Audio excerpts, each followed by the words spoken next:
L'édito politique du mardi, c'est avec vous, Lydia Guirousse. Bonjour Lydia. Bonjour Patrick et bonjour à tous. À la veille de la Journée internationale des droits des femmes, Elisabeth Borne a annoncé hier des dispositifs qui vont être mis en place pour lutter contre les violences faites aux femmes et les féminicides. On avance ou pas, ou c'est encore timide, Lydia Guirousse? Alors, un chiffre, Patrick, nous sommes seulement le 7 mars et déjà 26 femmes ont été tuées en France sous les coups de leur conjoint ou ex-conjoint. 26.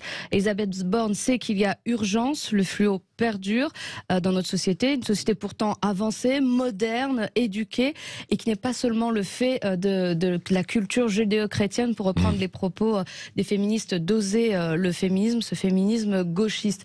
Alors, qu'est-ce que je retiens de ces propositions? Et je crois que l'on avance vraiment. C'est la technicité et la justesse des dispositifs qui sont avancés. Rien de show-off dans les mesures qui ont été annoncées par Elisabeth Borne, mais des réponses qui me semblent presque chirurgicales et qui démontrent une vraie connaissance en profondeur de ces problématiques et du parcours de combattantes que traversent les femmes victimes de violences physiques ou psychologiques. L'objectif est absolument de réduire les manquements parfois fatals aux femmes dans ce domaine, et c'est des propositions qui vont permettre de mieux prendre en charge ces victimes et surtout plus rapidement pour les protéger. Oui, alors c'est un nouveau plan de lutte pour l'égalité qui devrait être annoncé aussi dans ce cadre demain, d'ailleurs par Elisabeth Borne.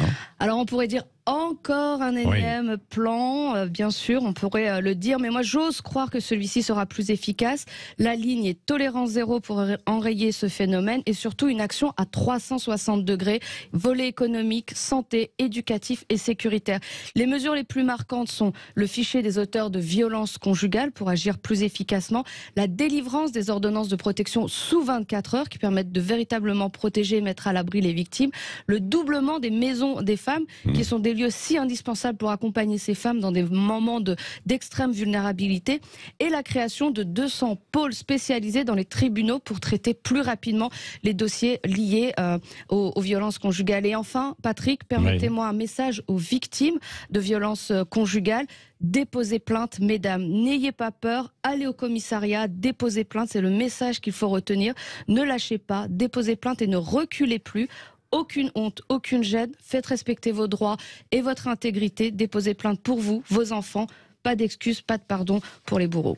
Merci à vous, Lydia Guirousse. Et puis, si vous voulez réagir, vous nous appelez 0826 300 300.